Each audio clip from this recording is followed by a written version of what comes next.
Guys இது பாருங்கள், இது கொடைக்கானல் பேரிச்சம் லேக் போகிற வழி, ஃபாரஸ்ட் ஏரியா. இது வந்து இப்போ க்ளோஸ் பண்ணி வச்சுருக்காங்க.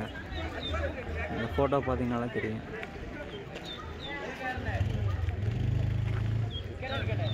இது வந்து மோயர் பாயிண்ட், வியூ பாயிண்ட். இவ்வளோ நேரம் மிஸ்டாக ஃபுல்லாக ஃபாகாக இருந்தது, இப்போ தான் கொஞ்சம் கிளியர் ஆகிருக்கு. இது வழி,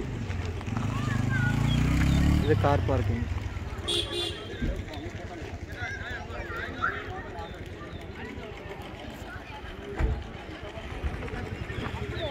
இதில் போனால் ஒரு 6 சைட் சீன் உள்ளே பார்க்கலாம். நீங்கள் பேரிச்சம் லேக் பார்க்கலாம்.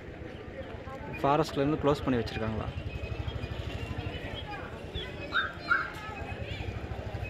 எப்போ ஓப்பன் ஆகுன்னு தெரியல. Thank you brothers.